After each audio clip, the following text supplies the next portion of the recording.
홀로 아들을 키워 이제 막 장가까지 보낸 60대 여자입니다. 제 아들은 변호사이고 며느리는 초등학교 선생님이에요. 이 이야기까지만 들으면 다들 부러워할 만했죠. 그런데 믿으실지 모르겠지만 제 인생은 막장 드라마보다 더한 막장의 연속이었습니다. 언제나 달콤하게 시작해서 끝은 매섭기 짝이 없었죠. 먼저 제 며느리와의 만남은 처음부터 좀 특별했습니다. 제가 일하던 식당에 혼자 웬 여자 손님이 들어왔는데 주문도 안 하고 제 얼굴을 빤히 바라보다가 제가 말을 걸자 갑자기 급하게 일어나서는 다음에 다시 오겠다고 돌아가더라고요. 아주 잠깐 마주친 것이긴 했지만 아가씨 얼굴이 워낙 하얗고 예쁘장하게 생겨서 저는 오랫도록 기억에 남았습니다. 그렇게 몇 년이 흘렀나요? 아들이 여자친구를 집에 데리고 왔는데 글쎄 식당에서 봤던 바로 그 아가씨를 데리고 왔더라고요. 저는 너무 신기해서 내가 당시에 일하던 식당 위치와 이름을 대며 가게에 온 적 있지 않냐고 물었더니 아가씨는 오래돼서 기억이 안 난다고 하더라고요. 물론 시일이 꽤 됐으니 그럴 수도 있었죠. 하지만 저는 워낙 인상에 남아서 분명하게 기억하고 있었어요. 우리가 이렇게 인연이 되려고 그랬나 봐요. 그날 내가 있던 식당에 웬 아가씨가 들어왔는데 너무 예쁘고 분위기 있어 보여서 내가 인상에 남았었거든. 정말 신기하다. 제가 어머니 안목을 닮았나 봐요. 사람 보는 눈이 똑같네. 저도 소연이 보자마자 한눈에 반했거든요. 저는 아무래도 제 아들과 여자친구가 인연이다 싶어 감회가 새로웠습니다. 그리고 무엇보다 제 아들이 여자친구를 바라보는 눈빛에서 아주 꿀이 뚝뚝 떨어지더라고요. 아들이 행복해하는 모습을 보니 저도 마음이 뭉클하고 너무 좋았습니다. 특히나 제 아들에게 가족이 되어줄 여자가 생겼다는 게 다행이라고 생각했어요. 제 아들은 박복한 제 인생 때문에 평생 외롭게 자랐거든요. 저는 어릴 때 부모에게 버려져서 할머니의 손에 키워졌습니다. 그마저도 제가 15살이 되던 해에 할머니께서 돌아가시는 바람에 혼자가 되었죠. 저는 어릴 때부터 워낙 사랑이 고프고 가족품이 그리웠던 탓인지 어릴 때부터 한 동네에서 오빠 동생 하며 지냈던 남자와 20살이 되자마자 결혼식도 올리지 못하고 함께 살림부터 차리고 살았습니다. 그때 아들이 생겼죠. 아이 아빠도 어릴 때 부모님이 돌아가셔서 고모손에 자란 사람이었어요. 그래서 저희 둘은 가진 게 없어도 새 가정을 꾸리고 성실히 살다 보면 자연스레 돈도 따라오고 화목하게 살 수 있을 거라고 기대했어요. 그런데 부모 복이 없는 년은 남편 복도 없는 것인지 아이 아빠가 아이 100일도 되기 전에 사고로 죽어버렸어요. 아이도 생겼으니 공장보다는 좀 더 일당을 많이 준다는 아파트 공사장으로 일을 하러 나갔는데 나간 지 한 달도 되지 않아 사고가 나버렸죠. 이상하게도 제게는 그때의 기억이 거의 없어요. 작디 작은 아들을 품에 안고 하루 종일 방에 처박혀서 울기만 했던 기억 말고는 모든 기억이 다 흐릿했죠. 그때 제 나이가 고작 23이었으니까요. 제가 정신이 나가서 울고만 있었는데 품에 안겨있던 아기가 입을 오물거리며 젖을 찾더군요. 그러고 보니 몇 시간을 아이 젖도 안 물리고 기저귀도 갈아주지 않고 있었던 거예요. 그런데도 아이는 한 번도 울지 않고 얌전히 제 품에 안겨 있었어요. 그 순간 정신이 번쩍 들더군요. 그리고 저는 아이 젖을 물리고 머릿속으로 수만 가지의 생각을 했습니다. 앞으로 어떻게 살아야 할지 말이죠. 그러고는 곧바로 움직였어요. 아파트 시공사에서 준 남편 보험금을 받아 이곳저곳 발품을 팔아 식당 자리를 찾아다녔어요. 그래도 남편과 살던 월세집까지 빼고 나니 근처 공사장에 작은 식당 자리가 하나 눈에 띄더군요. 보통 흔히들 말하는 한밭집이었죠. 그렇게 저는 그 자리에서만 5년 넘게 식당을 했습니다. 20대의 새파랗게 젊은 과부가 남자들만 득실거리고 먼지 풀풀 날리는 공사판에서 갓난아기까지 데리고 혼자 장사를 했으니 물론 말도 못하게 별의별 일이 많았습니다. 아이고, 젊은 여자가 겁도 없이 공사판에서 장사를 다 하고 대단하네. 하긴 그 배 보니까 애비 없이 자식도 숨풍 나왔겠지만. 아이, 무슨 그런 말을 해. 근데 아기 엄마, 혼자 밤에 무섭지 않아? 내가 밤에 와서 보초라도 좀 사줄까? 하루가 멀다 하고 대낮부터 술을 먹고 더러운 말들로 저를 농락하는 남자들에 그것도 모자라서 돈 떼먹고 도망간 사람들도 많았어요. 그래서 동네의 파출소 순경들과도 친구 먹을 정도로 자주 보고 살았습니다. 그래도 그런 일들까지 다 견디며 악착같이 일한 덕분에 돈은 금방 모아 식당 근처에 작은 방도 하나 얻었어요. 그전까지는 식당에 딸린 작은 창고방에 아들과 둘이 살았거든요. 그렇게 집도 한 칸 생기고 아들도 좀 자라니 그제야 숨이 좀 쉬어지는 것 같았습니다. 그래서였을까요? 숨통이 좀 트이자마자 금방 딴 생각이 들더군요. 공사장을 드나들며 작은 임대 사업을 하던 남자가 있었는데 사람들 말로는 어릴 때부터 성실히 일해 자수성가해서 사업체도 꽤 크고 인물도 좋은 총각이라고 하더라고요. 그 남자도 가게에 워낙 단골이라 자주 식당에 왔었는데 제가 해준 반찬도 너무 좋아하고 제게 이런저런 고민까지도 이야기할 정도로 가까웠어요. 평소 가게에 오는 남자 손님들과는 여러모로 달라서 저도 금방 마음을 열고 친하게 지냈죠. 정말 대단해요. 도와주는 사람 하나 없이 혼자 아이만 키워도 힘든데 아들도 똑똑하게 잘 키워내고 가게도 이렇게 씩씩하게 잘 해나가니까요. 에이, 사람이 다 닥치면 하게 되어 있어요. 내가 낳은 내 자식인데 당연히 평생 책임지는 게 당연하죠. 언제나 가게에 올 때마다 제게 힘이 되는 말들도 많이 해주고 응원도 많이 해줬어요. 그리고 원래도 아이들을 좋아한다면서 저희 아들 과자도 사다 주고 많이 예뻐해 주더라고요. 그런데 하루는 식당 쉬는 날이 언제냐고 물어보더니 아들이랑 매일 식당에만 있는 것 같다면서 하루 날 잡아 같이 교회로 놀러 가자고 하더라고요.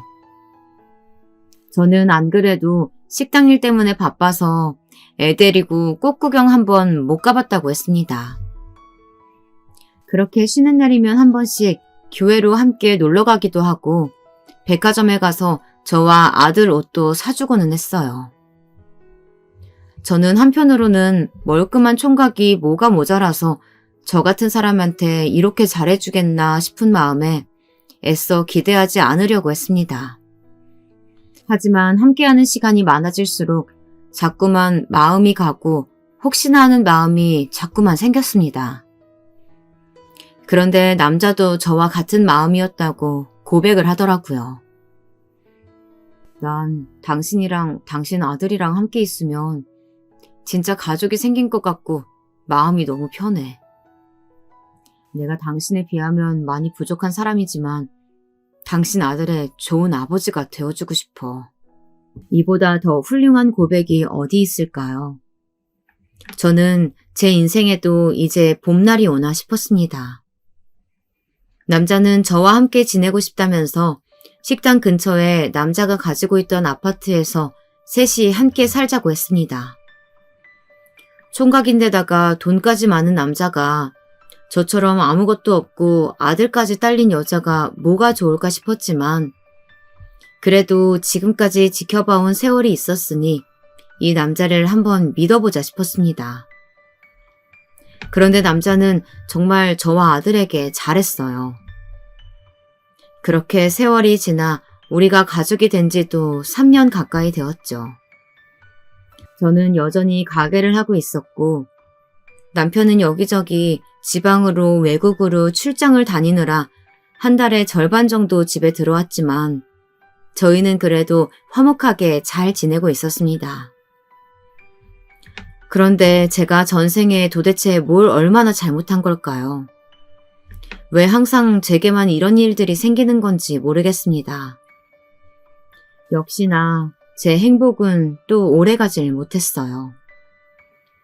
아들이 입학할 때가 되어서 입학 통지서가 집으로 왔는데 이상하게도 보호자 이름이 여전히 제 이름으로 되어 있더라고요. 아들의 성도 아직 전 남편의 성이었고요. 분명 지금 남편이 구청에 가서 혼인신고도 했고 아들도 자신의 호적에 입적시켰다고 했는데 이상한 일이었습니다. 저는 뭔가 착오가 있는 것 같아서 곧바로 동사무소에 가서 등본과 가족관계 증명서를 뗐습니다.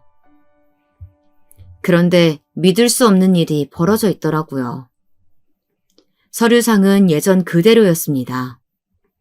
제 등본엔 아들과 저 둘뿐이었죠. 남편의 이름은 어디에도 없었어요. 저는 남편의 등본을 떼고 싶어도 가족이 아니니 확인조차 할 수가 없었습니다. 저는 너무 혼란스러웠습니다. 그래서 곧바로 남편 사무실에 전화를 걸었어요. 어떻게 된 일인지 지금 당장 알아야 했으니까요. 여보, 내가 지금은 일 때문에 너무 바쁘니까 이따 집으로 가서 다 설명할게. 그냥 전화로 얘기해도 되잖아. 등본에 내가 당신하고 왜 가족이 아닌 걸로 나오냐니까? 왜 아직도 나랑 아들 둘뿐이냐고. 남편은 순간 너무 당황하더군요. 순간 쎄한 느낌이 들었습니다. 그리고 촉이 왔죠.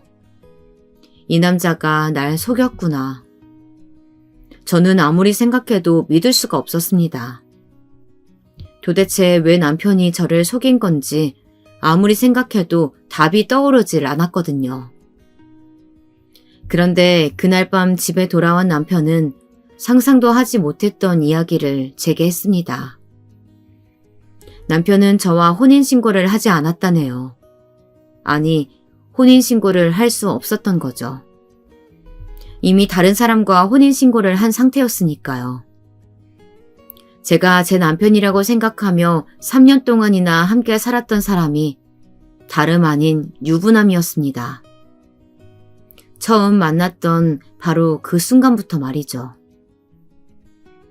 저처럼 흠이 있는 여자를 보듬어주고 사랑해준 남편을 저는 믿었습니다. 사랑했어요.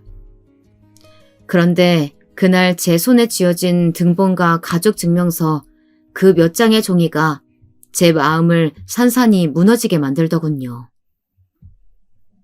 미안해 여보. 처음부터 속이려던 건 아니었어. 어떻게든 이혼하려고 했는데 그 여자한테서 아이가 생겨서 도저히 헤어질 수가 없었어. 아이? 아이가 있다고?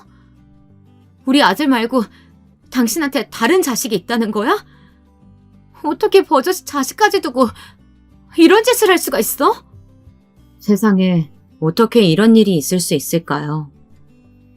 남편은 심지어 제게 고아라고 말했는데 알고 보니 멀쩡히 부모님이 살아계셨고 부모님이 정해준 여자와 저를 만나기 1년 전에 정략결혼을 했다네요. 결혼하고도 아내와의 정이 생기질 않았고 심지어 아내가 우울증까지 심해져 매일매일 외롭게 버티며 살던 중 저를 만났다네요. 제가 해준 밥, 그리고 제 말 한마디 한마디가 모두 다 자신에게 위로가 되었대요. 그래서 결혼은 그 여자와 했어도 사랑한 건 저랍니다. 저는 더는 남편의 말을 들어줄 수 없었어요. 완전 개소리였으니까요. 말도 안 돼. 분명 당신 거래처 사람들도 다 당신 총각이라고 했어. 혼자 자수성가했다고 얼마나 칭찬했는데. 어쩔 수 없었어. 장인어른, 그러니까 그 여자 아버지가 여기 아파트 시공사 대표야. 자기 사위가 임대사업까지 한다고 하면 현장에서 반발도 많고 일하는데 불편할 수도 있다고 내가 사위인 걸 아무한테도 얘기 안 한 거야. 그래서 그냥 총각이라고 말한 거고. 그러니까 아예 작정하고 날 속인 거네? 작정하고 그럴 생각은 절대 아니었어. 어떻게든 이혼하려고 했어. 그런데 갑자기 아이가 생겨서 장인어른이 알면 아마 나 죽이려고 하실 거야. 아이는? 몇 살이야? 아들이야? 딸이 하나 있어. 이제 2살. 그런데 당신도 알잖아. 내가 우리 아들을 얼마나 사랑하는지. 내가 어떻게든 하루빨리 정리할게. 그러니까 조금만 기다려줘. 제가 알던 인간이 아니었습니다. 완전 다른 인간이었어요. 지금까지 저를 속이고 제 아들을 속이고 얼굴도 이름도 모르는 저 남자의 아내와 딸아이까지 속인 것이었죠. 저는 정말이지 무서웠습니다. 제가 행복하다고 착각하며 살았던 3년 동안 사실은 한 가정을 무너뜨리고 있었던 거예요. 아무리 제가 몰랐다고는 해도 현실은 서류상 진짜 부인은 그 여자였고 저는 그냥 동거인도 아닌 내연녀였으니까요. 저는 모든 걸 다 알아버렸으니 한순간도 그 집에서 살 수가 없었습니다. 그래서 곧바로 식당을 내놓고 아들을 데리고 서울로 도망치듯 와버렸습니다. 그 남자에게는 일절 연락도 편지 한 통도 남기지 않았어요. 주변 누구에게도 제가 어디로 가는지에 대해 말하지 않고 말 그대로 야반도주를 했습니다. 제 아들을 위해서라도 다시는 엮여서는 안 된다고 생각했으니까요. 아들은 서울에 올라와서도 계속 아버지를 찾았지만 저는 아버지가 죽었다고 했어요. 아들은 몇 날 며칠을 울었습니다. 이제 학교에 갈 정도로 자랐으니 진실을 말해줄 수도 있었지만 아들이 진짜 아버지로 따랐던 사람이 그런 개쓰레기였다는 사실을 말해줄 수는 없었죠. 그렇게 제 박복했던 과거를 버리고 서울에서 저는 아들과 새 출발을 했습니다. 학교가 많은 동네에 작은 분식집을 차리고 남은 돈으로 근처에 작은 월세방을 얻었어요. 거기서 아들을 중고등학교까지 다 보내면서 10년 넘게 분식집을 했죠. 정신없이 아들을 키우며 살다 보니 시간이 훌쩍 흘렀어요. 그래도 저는 자식복 하나만큼은 있었습니다. 제 아들은 타고난 머리도 좋은데다가 성실하기까지 해서 공부를 무척이나 잘했어요. 고3 수능 보기 직전에 담임 선생님과 상담을 했는데 담임 선생님 말씀이 제 아들이 법대에 가고 싶어 하는 것 같은데 우선적으로는 등록금이 저렴한 국립대를 생각하는 것 같다고 하더라고요. 어렸을 때부터 어머님이 항상 힘들게 일하시면서 이런저런 일로 부당한 일 당하시거나 고생하시는 걸 볼 때마다 자신이 어머니를 도와줄 수 있는 사람이 될 수 있었으면 좋겠다고 생각했대요.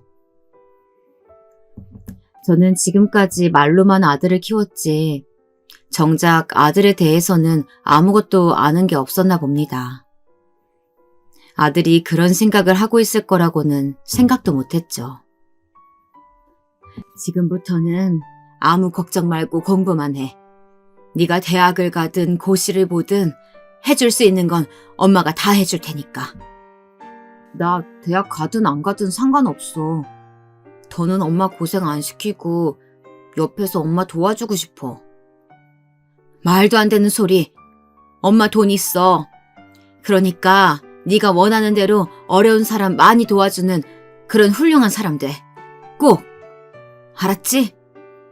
저는 아들이 기가 죽고 위축될까 싶어 더 큰 소리를 쳤습니다.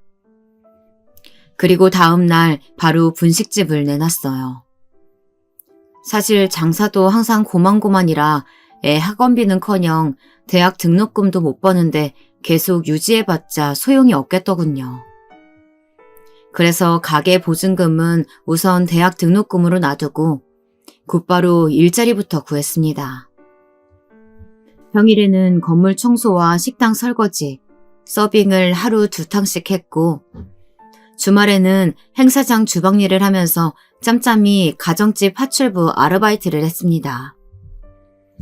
물론 체력적으로 지칠 때도 있었지만 충분히 견딜만 했습니다. 다행히 젊을 때부터 어린 아들을 등에 업고 일해온 덕분에 정신력 하나만큼은 대단했거든요. 그리고 아들 얼굴만 생각하면 힘들 게 없었습니다.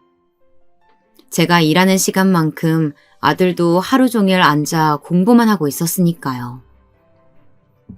그렇게 숨돌림 틈 없이 7, 8년을 살았더니 어느새 제 아들은 어엿한 변호사가 되어 있었습니다. 사법고시를 패스하고 아들이 연수원에 들어가던 날 아들은 갑자기 저를 번쩍 업어주었어요. 그리고는 둘이 서로를 끌어안고 펑펑 울었습니다. 연수원에 출발할 시간이 다 되었는데도 말이죠. 그 눈물이 굳이 말하지 않아도 서로가 서로에게 고생했다. 이제 고생 다 끝났다. 이런 위로와도 같았습니다. 하지만 아들이 변호사가 되었다고 해서 사실 제 인생이 크게 달라지는 것은 아니었습니다. 아들을 내보내며 지금까지 모아놓은 돈 전부를 아들 원룸 전세금으로 다 주고 나니 제게는 아들과 살던 작은 임대 아파트 하나가 전부였어요. 지금부터는 저 혼자 어떻게 살아가야 할지 생각해야 했습니다. 남들은 아들이 변호사이니 제가 앞으로 대단한 호강이라도 하는 줄 아는 것 같았지만 사실 요즘 세상이 어디 그럴 수 있나요? 엄이라고 든든하게 도와줄 수도 없으니 아들도 앞으로 장가가려면 부지런히 일을 해 돈을 모아야 할 텐데 저까지 짐이 될 수는 없었죠. 그래서 저는 환갑을 넘기고도 청소일과 파출부 일을 계속했어요. 아들은 언제나 그런 제 걱정뿐이었죠. 평생 하던 일이라 힘들지도 않아. 그러니까 넌 내 걱정 말고 빨리 돈 모아서 집부터 사. 요즘 아무리 직업이 좋아도 집 없으면 여자들이 시집 안 오려고 한대. 아직 여자친구도 없는데 무슨 결혼이요. 그리고 저는 돈보다 제 도움이 필요한 사람들을 위해서 선한 영향력을 만들어내는 변호사가 되고 싶어요. 그래, 우리 아들 원하는 대로 그런 좋은 변호사 돼. 아무튼 우리 아들이 제일 멋지다니까. 제 아들이라서가 아니라 참 성품이 따뜻한 아이였어요. 참 잘 키웠다 싶었습니다. 그렇게 시간이 흘렀고 어느새 아들도 제법 변호사 태가 나더군요.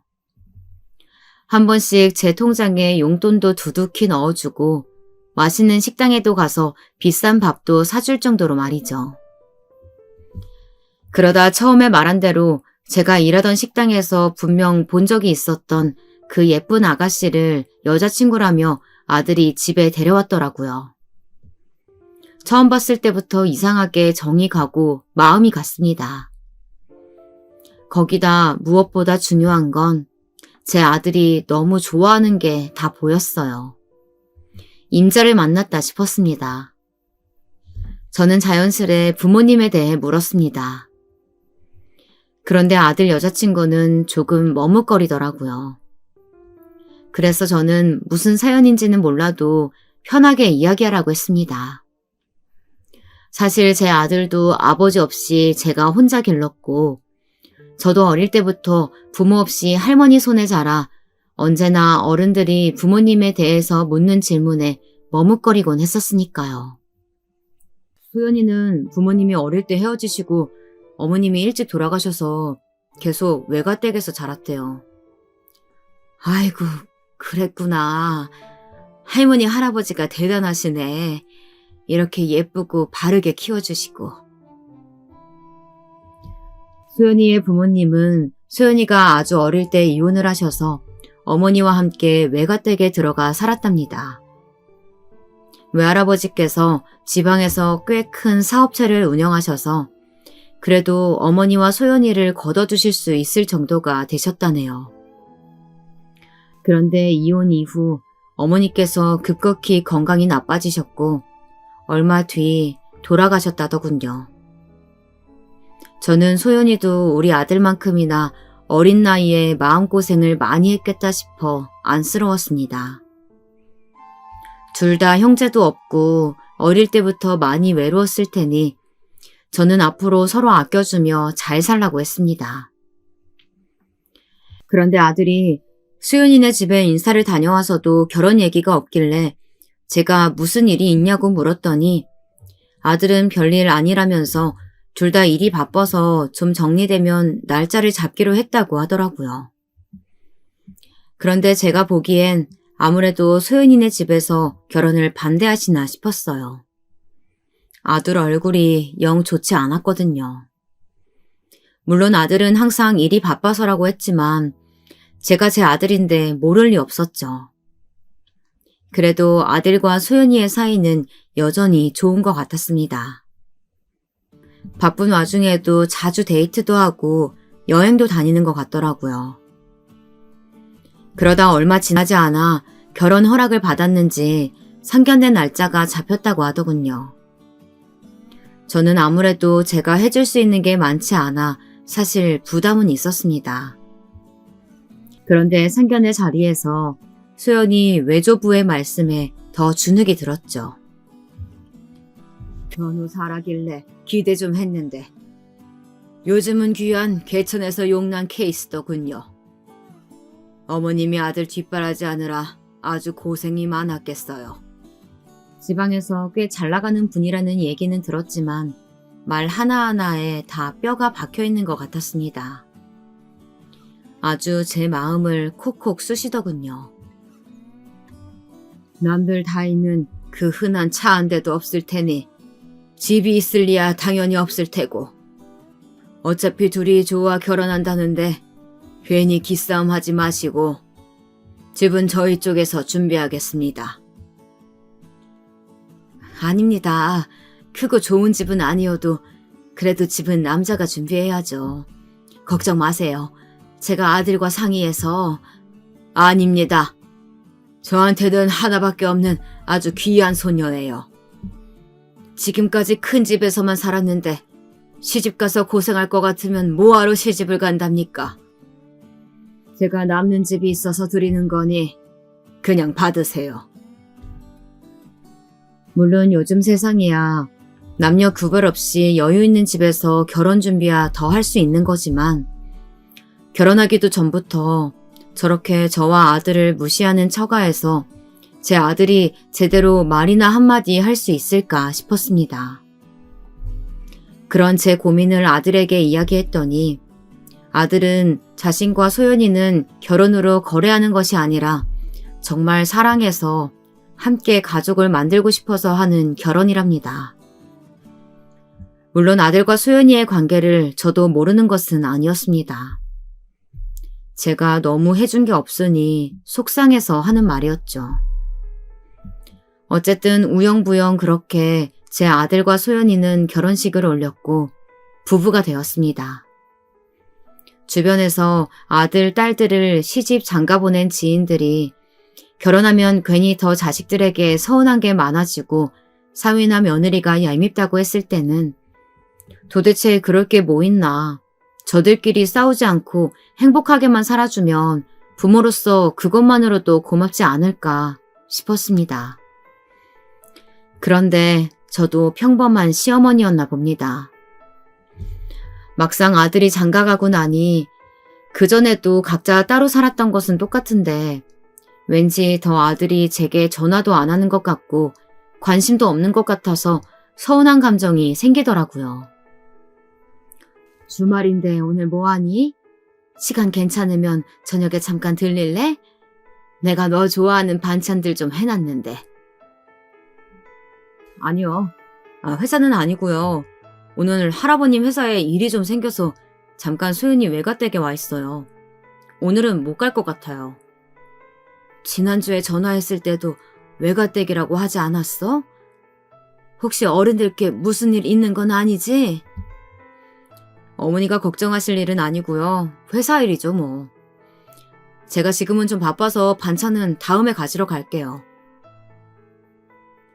아들 며느리 둘 다 평일에는 출근하느라 바쁘니 주말에나 잠깐 얼굴이라도 볼 수 있을까 싶어 전화하면 언제나 아들은 소연이네 외가댁에 가 있는 것 같았습니다.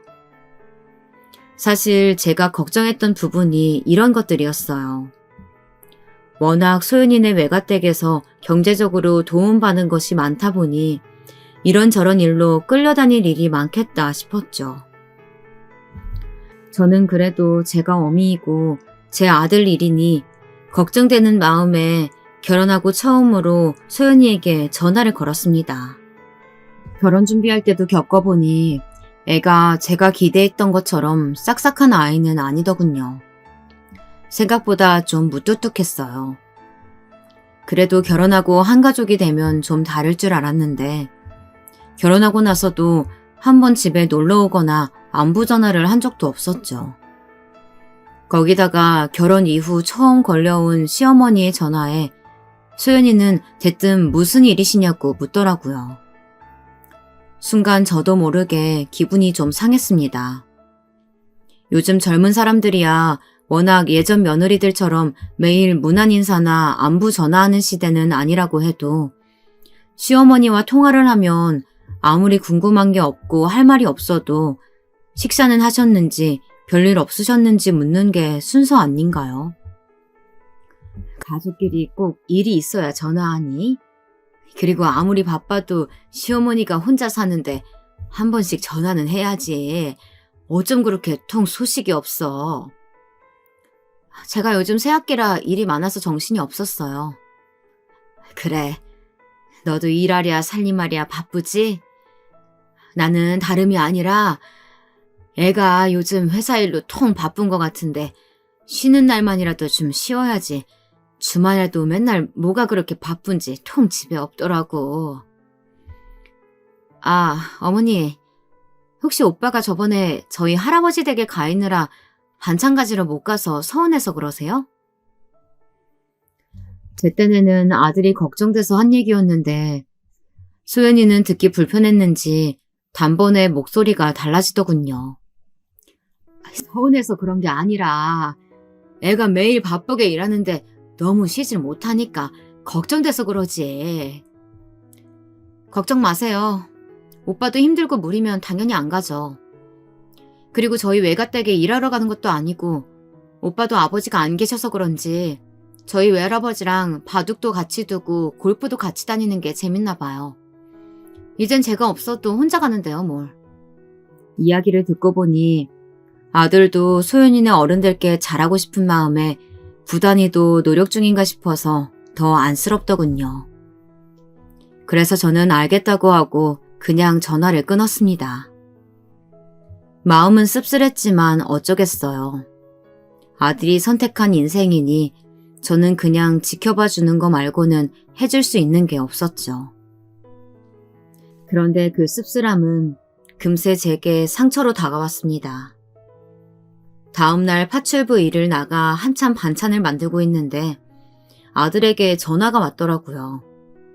저는 기쁜 마음으로 전화를 받았죠. 그런데 아들은 다짜고짜 제게 화를 내더군요.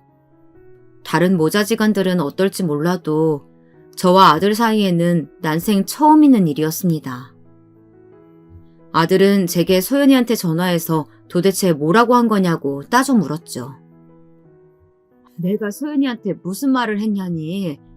왜 소연이가 내가 저더러 뭐라고 했대? 며느리가 돼서 안부 전화도 안 하고 저 쉬는 날 왜 못 쉬게 외가댁까지 가서 고생시키냐고 하셨다면서요? 그래, 그렇게 말했어. 근데 맞잖아. 소연이네 집에서 자기네가 돈 좀 있다고 너 부려먹는 거잖아. 저도 지금까지 아들한테 쌓여있던 서운한 마음이 폭발해서 괜히 안 해도 될 말까지 해버리고 말았습니다. 세상에 공짜가 어디 있어요. 당연히 받은 만큼 해야죠. 어머니 부담스러울까봐 말 안 했는데 이번에 새로 들어간 로펌도 소연이 외할아버지가 소개시켜준 거예요. 제가 할아버님이 회사 일 봐드리는 조건으로요. 그것 봐라. 그 노인네가 처음 봤을 때부터 보통이 아니더라니. 너 이용해서 자기 이득 차리려는 거잖아. 그게 뭐 어때서요? 제가 잘 살면 어머니도 좋으시잖아요. 아무튼 앞으로 소연이한테 전화하지 마세요. 뭐? 너 처가가 좀 잘 산다고 이제 아예 처가에 말뚝이라도 박은 거야? 시어미더러 며느리한테 전화도 하지 말라니. 그런 막말이 어디 있어. 어머니는 절대 다른 시어머니들처럼 안 한다면서요. 근데 막상 며느리 보니까 마음이 달라지세요? 저 소연이 없이는 못 살아요. 그러니까 해준 것도 없이 괜히 시어머니 흉내 내지 마세요. 저는 제 아들이 맞나 싶었습니다. 제 아들이 제게 저런 말을 했을 리 없었으니까요. 저는 도저히 믿어지지 않아서 남의 집 주방에서 겉절이를 담그다 말고 눈물을 펑펑 쏟았습니다. 원래 요즘 아들들은 장가가면 며느리한테 아들 뺏기는 거라더니 그 말이 딱 맞았습니다. 역시나 저도 제 아들을 며느리에게 뺏긴 게 확실하더군요. 그러다 결혼하고 첫 명절을 앞두고 며느리가 웬일로 제게 전화를 했길래 무슨 일인가 했더니 친정 어머니 제사가 있어서 자기들은 외가댁에 먼저 들려야 한다고 하더군요. 물론 전에 있었던 일도 있었으니 저도 서운한 마음이야 있었지만 그래도 소연이 외가 어르신들을 생각하면 자식 먼저 보낸 부모로서 딸 제사를 직접 지내시는 게 얼마나 속상하실까 싶기도 하더군요.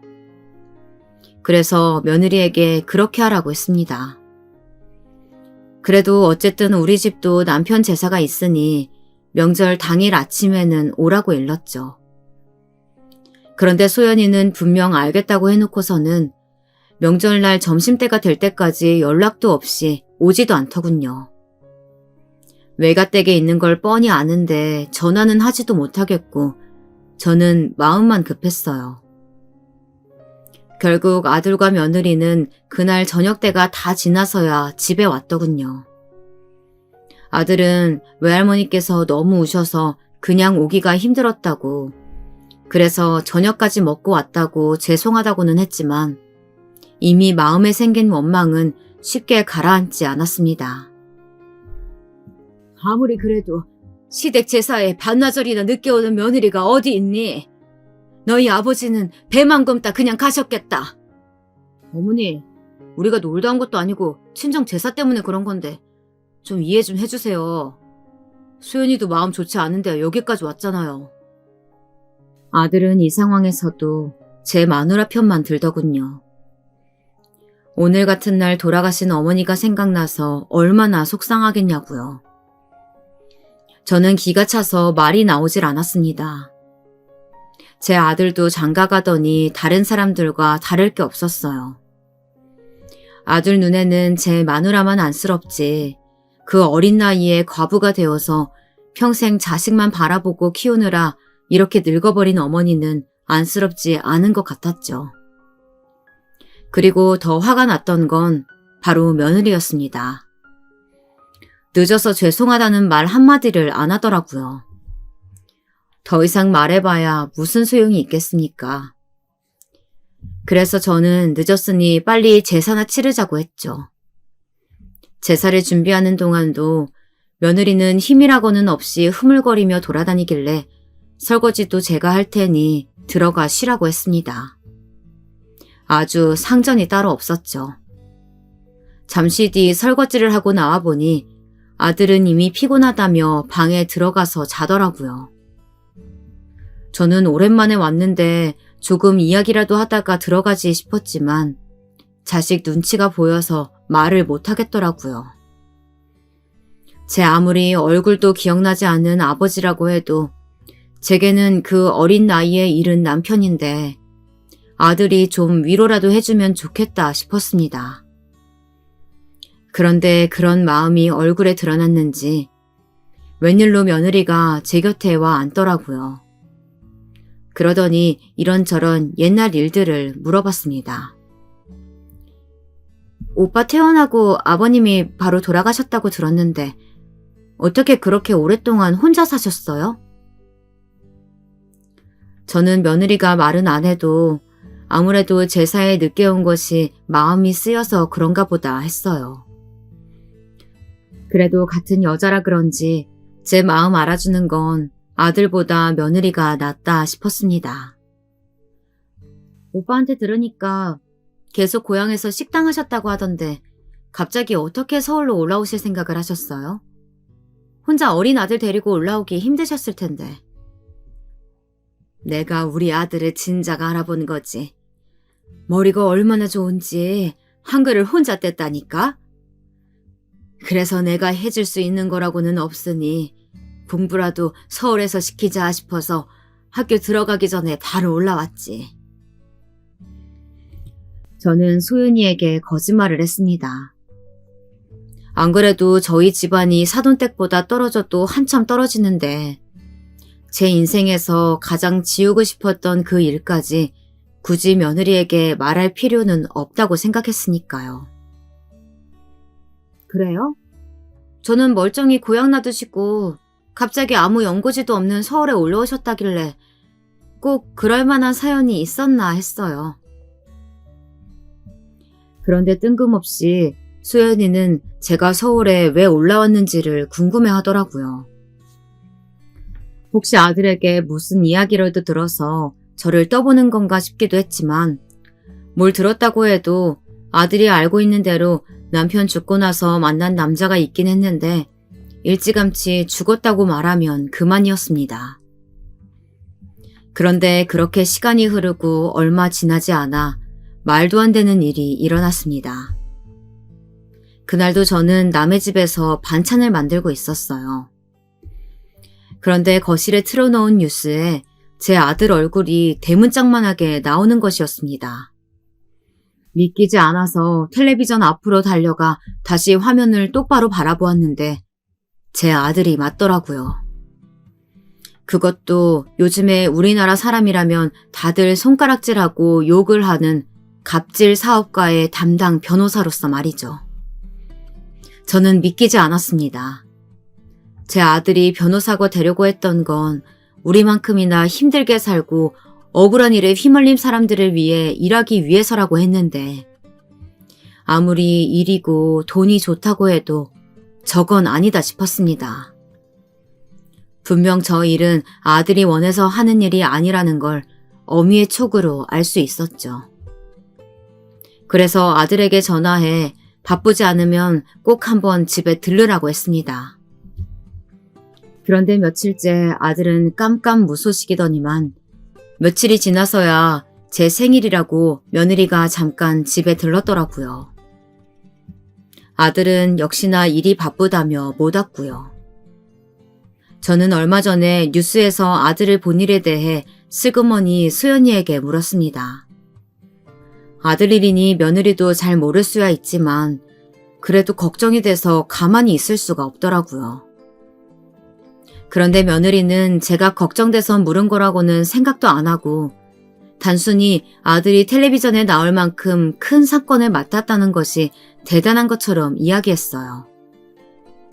사실 어머니께만 말씀드리는 건데요. 그거 저희 할아버지께서 오빠한테 맡긴 일이에요. 그 대표랑 할아버지가 친하시거든요. 아무리 변호사라는 직업이 돈 되는 일이면 뭐든지 하는 직업이라고 해도 제 아들은 분명 그런 변호사가 아니었습니다. 적어도 제가 아는 아들은 말이죠. 뭐? 그게 무슨 소리야? 그런 되먹지 못한 인간을 변호하는 일에 내 아들을 소개했단 말이니? 되먹지 못한 인간이면 어때요? 이번에 걸린 수임료가 얼만지 아세요? 역대 최고예요. 일도 오빠 몸값이 얼마나 뛰었는데요. 너 지금 그걸 말이라고 하니? 네가 아주 돈독이 올라서 내 아들을 망치려고 작정을 했구나. 저는 도저히 참아줄 수가 없었습니다. 저는 지금까지 며느리에게 쌓여있던 울분들까지 몽땅 다 토해냈어요. 그러자 며느리는 그런 제가 어이가 없다던 듯 코웃음을 쳤습니다. 아, 어머니는 지금까지 아들 안 망치려고 그렇게 항상 양심적으로 사셨어요? 뭐야? 너 지금 그게 시어머니한테 할 소리니? 제가 사실은 지금까지 참고 말 안 했는데요. 아들이 변호사인데 굳이 남의 집 파출부까지 하시는 거, 그거 오히려 아들 욕먹이는 거예요. 오빠가 얼마나 창피하는 줄 아세요? 며느리는 제 할 말만 다 해놓고는 그만 가보겠다며 자리를 박차고 일어나더니 생일 선물로 샀다고 외투가 담긴 백화점 쇼핑백을 던져놓고 가버렸습니다. 정말이지 제 팔자는 왜 이 모양인지 모르겠습니다.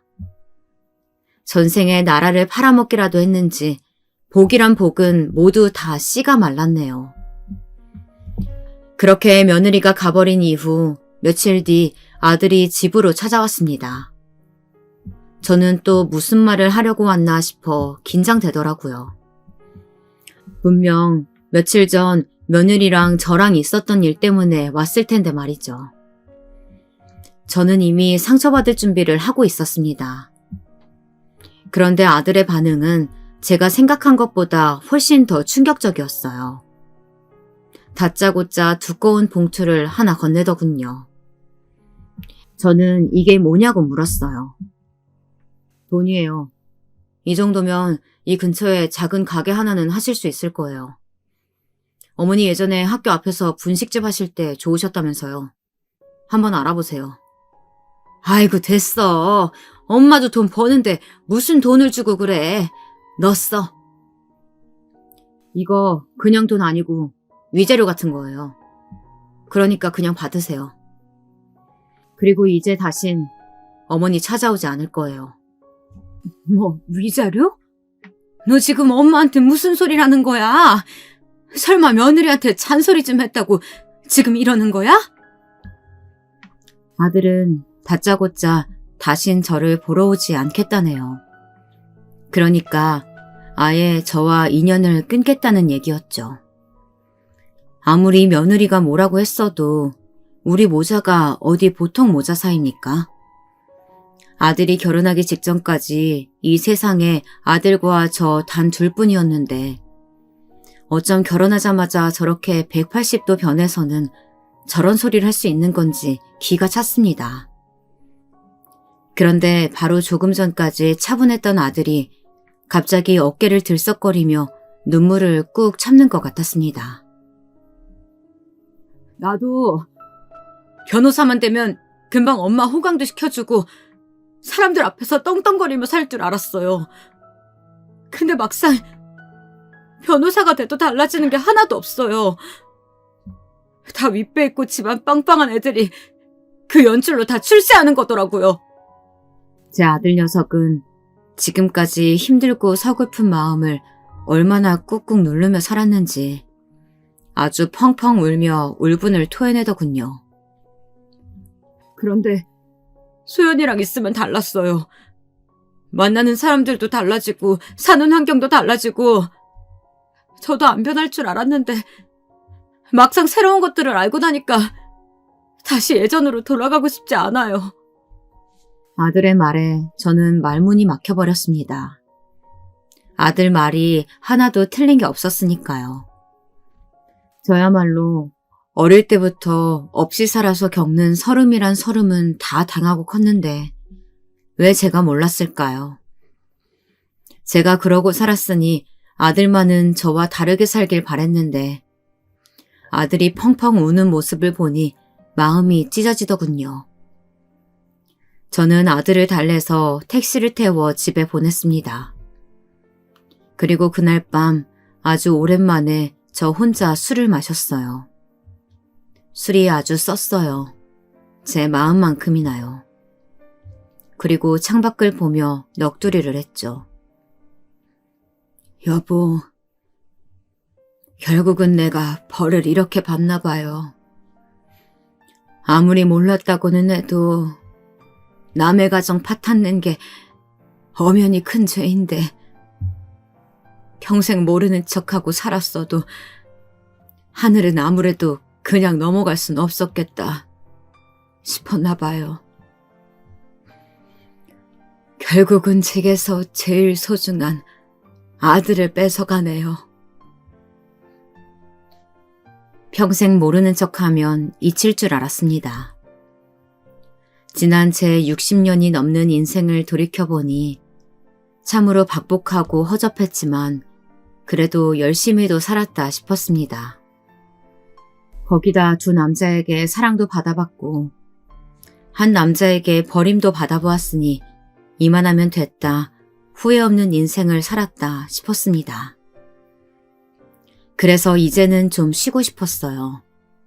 아무것도 하지 않고 아무것도 바라지 않고 오로지 저만 생각하기로 했어요. 그렇게 태어나 처음으로 아들에게 쓴 편지를 식탁 위에 고이 접어놓고 저는 핸드폰, 지갑 모두 다 두고 맨몸으로 집을 나섰습니다. 그리고 하염없이 걸었어요.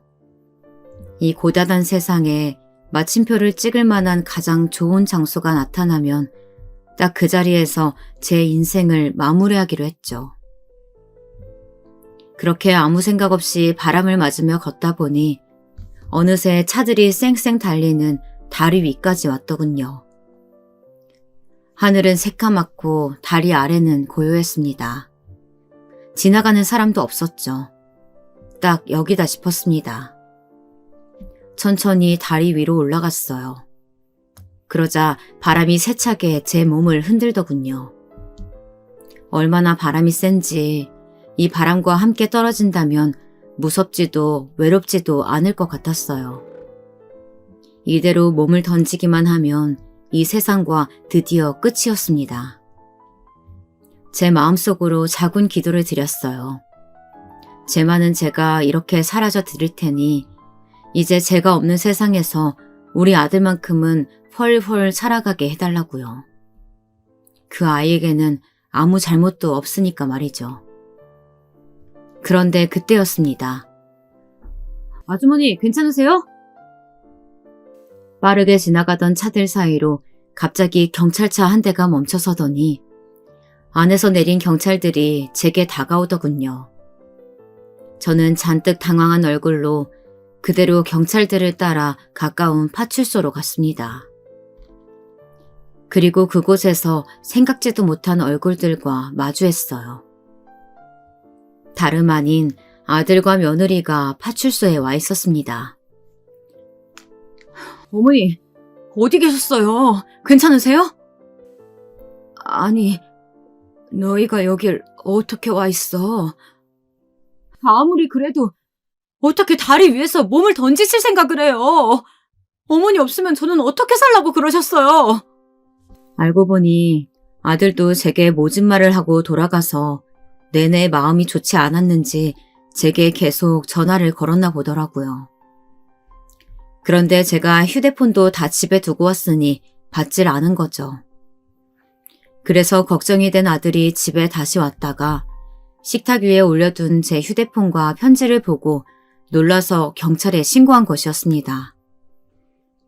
경찰은 곧바로 동네 CCTV 영상이란 영상은 다 확인해 제 동선을 확인하고 다리 위까지 따라온 것이었습니다. 아들은 저를 보자마자 와락 부둥켜 앉더니 도대체 왜 사실대로 말하지 않았냐며 울음을 터뜨리더군요.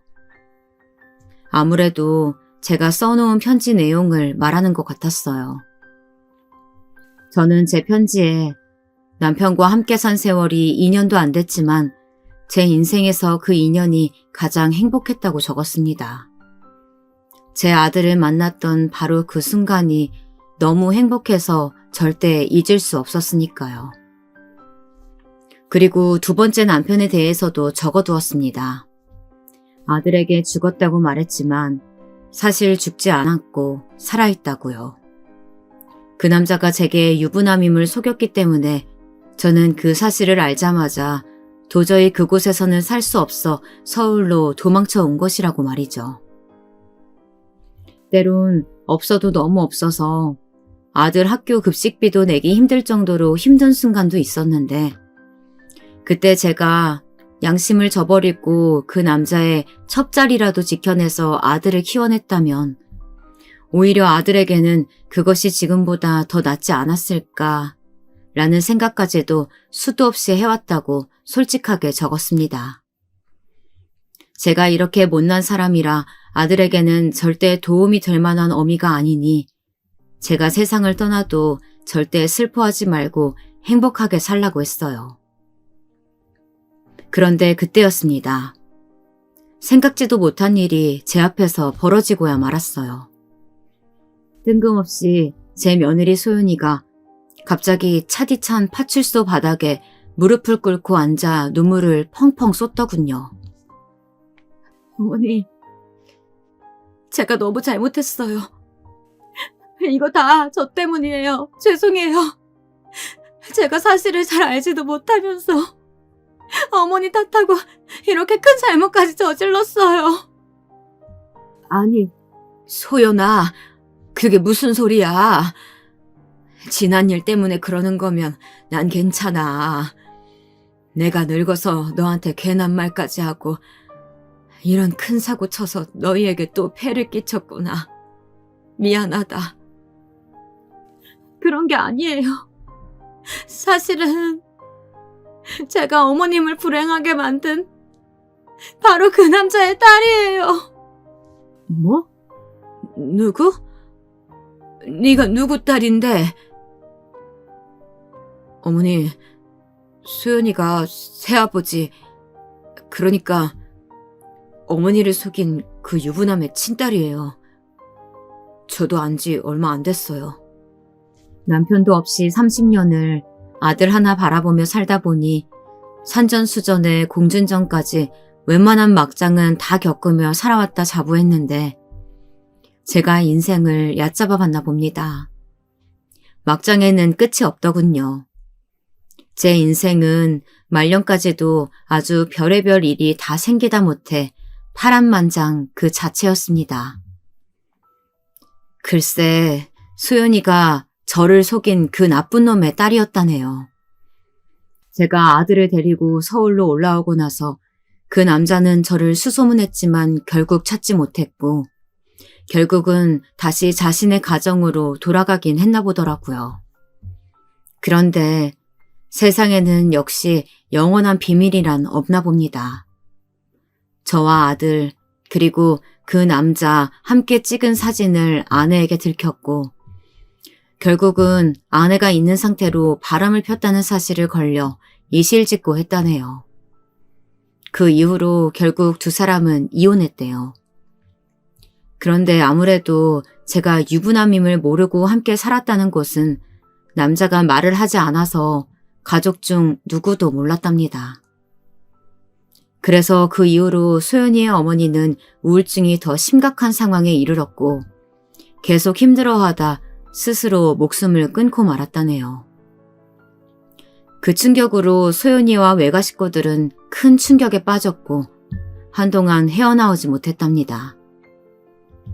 그러다가 소연이가 학교 선생님이 되고 나서 우연히 어머니 수첩에 있던 제 사진을 발견했고 그 사진 한 장으로 저를 수소문하고 다녔대요.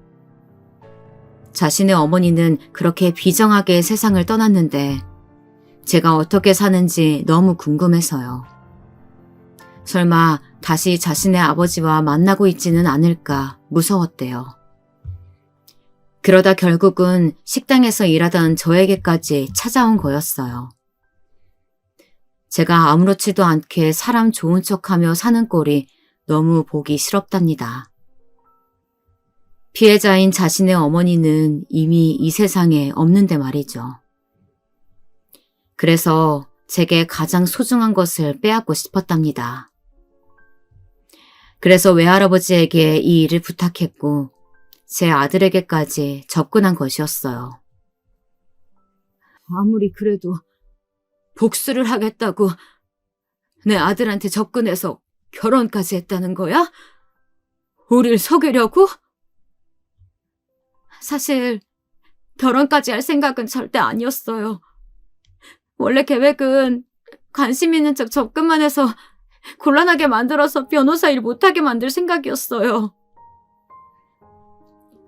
그런데 말도 안 되게 소연이는 제 아들을 진심으로 사랑하게 돼버렸답니다. 어느 막장 드라마와 같은 말이죠. 그래서 외할아버지의 반대에도 어떻게든 과거를 잊고 제 아들과 잘 살아보려고 했는데 아무리 저와 마주치지 않고 살아보려고 해도 그게 쉽지 않았답니다. 제 아들이 워낙 효자여서요. 그리고 외할아버지는 자꾸만 제 아들을 망하게 하려고 하셨답니다. 처음엔 사람도 소개해주고 로펌도 소개해주시길래 이제 좀 마음을 여시나 보다 했더니만 그게 다 사실은 할아버지의 큰 그림이었답니다. 수연이도 최근에서야 알았는데 애초에 제 아들을 로펌에 소개한 이유가 뉴스에 나왔던 갑질 대표 건 때문이었습니다.